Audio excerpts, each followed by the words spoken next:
Salut, une nouvelle vidéo. Alors là, c'est un peu la merde parce que du coup, pour ceux qui suivent la chaîne, vous savez que je suis en train de passer un test pour me faire financer. J'ai passé la phase 1, j'ai fait 10%, voilà, enfin voilà, j'étais chaud et tout.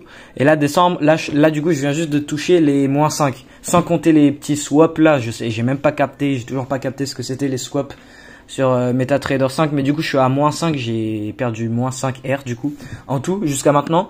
Et du coup pour perdre du coup le test, faut que je fasse -10. Et du coup faudrait que je repère -5 pour perdre le test. Et en vrai, enfin si je continue ce que je suis en train de faire, bah enfin voilà, je l'avoue, je perdrai le test, mais ça va pas arriver parce que déjà il y a la stratégie de drawdown management. En plus de ça, on est décembre et enfin juste, je fais vraiment de la merde. Je sais très bien que je peux retourner à faire ce que je faisais avant. Parce que là, ce setup, je sais très bien que... En fait, c'est un bon setup, mais j'aurais jamais dû le prendre. En fait, je me suis fait toucher par un petit coup de FOMO, en fait. Je vais vous expliquer ça. Du coup, là, on est sur l'or. XAU USD, voilà. Bref, on était bien, vraiment bien haussier. Je sais pas si on a cassé les all-time high, mais enfin, le plus haut de gold. Mais enfin, bref. Là, on est monté et après, on s'est mis à casser des structures vers le bas. Et après on a réaccumulé pour ensuite remonter. Et en fait ce qui s'était passé ici, c'est que donc là on a cette cassure de structure et enfin qui la casse du coup ce dernier mouvement haussier avant la vente. Donc enfin on a cette dernière zone là dedans. Et là on a cette zone ici qui est plutôt enfin insignifiante, mais on a ce dernier mouvement haussier avant la baisse. Parce que là du coup on a le transfert d'une mèche baissière vers une mèche haussière. Enfin non, ouais, une mèche qui monte pour repasser à une nouvelle mèche haussière pour ensuite redescendre. Et quand on ira sur les intervalles de temps plus petites, vous voyez quand on... Enfin c'est une autre manière de... Enfin, c'est des blocs d'ordre un peu cachés quoi. Donc là dedans on a ce dernier mouvement haussier avant la baisse qui du coup casse cette structure derrière. Et puis donc après on descend. Et bah c'est ce point d'intérêt, on a du potentiel à ce qu'on la réagisse. Du coup bah voilà, bah c'est ce qui s'est passé. Du coup bah normalement vous l'avez vu. Là ici en haut on aurait de la liquidité à prendre, voilà, enfin ouais, super. Et là on redescend et là on a réaccumulé, enfin on a accumulé quoi. Et là on revient dans du coup la zone.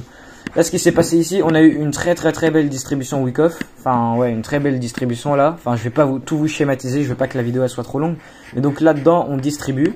Et là on descend et on casse des structures vers le bas. Et bah qu'est-ce qu'on laisse derrière? Le last point of supply, le dernier point d'offre qui du coup casse des structures vers le bas. Donc après on aurait L, mais ça c'est de la liquidité, c'est de la liquidité internale, de l'inducement, enfin je sais pas comment on dit en français. Mais donc là on a de l'inducement, là on a du beau déséquilibre derrière. Si j'active mon indicateur, ouais, on a un gros chandelier vecteur jaune, enfin après ça c'est autre chose. Donc voilà, j'ai ce gros point d'intérêt et bah en fait vu que globalement on est haussier sur l'or, genre là en fait dans ça on est baissier mais globalement on est haussier. Et l'or enfin il est vraiment bien haussier.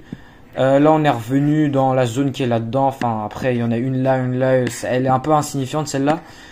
Mais donc en fait vu que l'or est haussier, en fait là c'est vraiment un trade à contre-tendance pour espérer qu'on revienne dans une autre zone. Alors que ça faut jamais faire, je l'ai appris.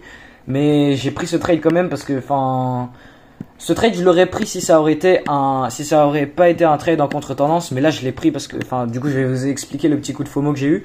Donc là en fait genre juste on est haussier, donc on considère qu'on a mitigé enfin le truc qui est là enfin on s'en fout et que là on va repartir encore plus haut et casser du coup ce gros pic en haut là. Je me mets en plein écran. Ouais. Oui, c'est quoi ça? Excusez-moi. Ok, je me mets en plein écran. Donc là juste pour moi de ma vue, je suppose, enfin pour moi, on est haussier qu'on va repartir encore faire des plus hauts. Là, on a mitigé cette zone, on a distribué pour ensuite redescendre. Et bah pour moi vraiment le dernier mouvement, là on a cette expansion vers le haut et là dedans on a ce dernier mouvement baissier avant l'achat quoi. Donc là dedans les positions vendeuses qui sont là dedans à refermer en négatif. Donc en fait là vu qu'on a cette distribution pour potentiellement venir, parce que ça se trouve j'ai vendu de la zone là pour venir viser des plus bas. Donc là ça serait peut-être une nouvelle entrée si on aurait pris une vente là dedans. Donc là on a, enfin voilà, on a la zone quoi pour venir viser là-dedans. Enfin déjà on va viser les structures qui sont là quoi. La nouvelle, ce qui serait la nouvelle cassure de structure. Donc ça déjà c'est un 1 pour 4 et ça serait un 1 pour 8 pour viser du coup le truc qui est là. Et mon coup de FOMO, ce que c'était, c'est que bah vu que en fait je voyais cette zone, genre j'avais ma vue sur ce niveau. cette zone. Et moi, je me suis dit, je vais peut-être entrer si j'ai une confirmation. Parce qu'en fait, le problème, c'est qu'on est en contre-tendance. Donc déjà de une, ça serait un trade en contre-tendance, mais je prendrais peut-être une vente si on a une confirmation. Alors là, ce qui s'est passé, c'est que voilà. En gros, donc là, on revient dans la zone. Donc ma zone elle est là. Et là qu'est-ce que je vois? Je vois cette grosse bougie baissière englobante.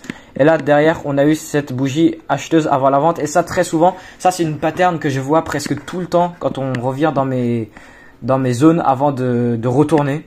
Donc ça cette pattern, donc là-dedans, quand on a une pattern comme ça, c'est une distribution fractale. Avec la fractalité du marché, voilà, sur les intervalles de temps plus petites, on a une distribution là-dedans. J'ai même validé ça avec un petit indicateur, enfin un autre, enfin on s'en fout. Donc là on a notre distribution fractale avec ce pattern que je reconnais, enfin je sais pas comment l'appeler, comment je l'appellerai, mais enfin bref, puisque je vous le dis c'est ça le cas. Alors là je me mets sur le 1 minute et ce qu'on peut très bien voir c'est que là on a potentiellement une distribution, mais qui est en réalité était une accumulation, une réaccumulation, et que en fait on est juste tout simplement venu dans la zone ici. Voilà, avant d'aller faire des plus hauts. Du coup en fait ça aurait été plus logique d'acheter sur cette zone, parce que là du coup on a le setup, on a un petit peu de déséquilibre laissé derrière, en dessous de tous ces bas on a de la liquidité à prendre, donc la liquidité à viser en haut, on a, enfin voilà, en vrai je suis complètement con, hein. Je suis allé trop vite parce que j'avais vu cette bougie baissière et ce pattern de retournement. C'est vraiment ça qui m'a mis, donc en fait moi je suis entré genre vraiment ouais, je suis entré au niveau de ce qui serait le début de du coup la zone là de tout à l'heure sur les temps plus grands. Donc voilà, là on a cette potentielle distribution qu'on peut schématiser, enfin le climat d'achat, climat de vente, les liquidations, le uptrust, le UTAD, et puis sign of weakness, et donc le last point of supply. Et là on reviendrait dedans, enfin là c'est exactement la même chose du coup que ce que je vous ai montré tout à l'heure sur les temps plus gros, mais juste sur le 1 minute du coup, parce que vu que le marché est fractal, bref. Donc là on est venu, on m'a sorti, et puis voilà, c'est vraiment de la merde. Donc à partir de ce moment-là, là pour moi vraiment on va juste continuer à faire des plus hauts, enfin casser le pic qui est tout en haut quoi. Et puis bah en vrai c'est complètement con genre, parce que donc j'étais dans le trade, je pouvais pas le fermer. Moi vraiment je respecte un peu parce que là en fait mon plan il était pas trop respecté, enfin si hein, en vrai. En fait le seul problème c'est que je tradais en contre-tendance et que là on avait une potentielle réaccumulation, et même sur le 15 minutes on peut très bien voir que, merde, ta gueule toi, on peut très bien voir que tout ça là, tout ça c'est une potentielle réaccumulation. Genre là je viens de vous dire que ça c'est une distribution, mais peut-être tout ça c'est une réaccumulation, tout ça là, regardez. Tout ça c'est une réaccumulation. Là on a juste la liquidité, on liquide tout, et puis enfin voilà, une réaccumulation quoi. Enfin c'est pas trop, ça se schématise pas trop. Là je peux clairement vous schématiser, donc climat d'achat, support, enfin voilà, on liquide d'un côté, ST, STNB, enfin voilà, on crée ces trucs là, on liquide tout vers le haut, comme ça. Enfin après je vais pas trop vous faire un petit cours comme ça, mais on liquide tout vers le bas comme ça. Donc à chaque fois on prend les hauts, les bas, et là on a une dernière liquidation pour revenir. On revient test ce dernier mouvement haussier avant la baisse, et là maintenant on descend. Sauf qu'au final là on avait une réaccumulation pour monter, et du coup pour venir casser ce haut et complètement baiser cette vue que j'ai. Ou alors peut-être on va descendre, là on est juste en train de, peut-être là on est en train de distribuer, mais la distribution elle est encore plus grosse, et que le UTAD que j'étais en train de regarder c'est peut-être pas la vraie de vraie UTAD. Bref, donc voilà. Alors en vrai, la raison pour laquelle je dis que je vais pas rater ce test, parce que même si je continuais à risquer 1% par trade, faudrait que enfin sans compter les swaps, du coup, faudrait que je repère 5 trades d'affilée, ce qui est plutôt chaud en vrai.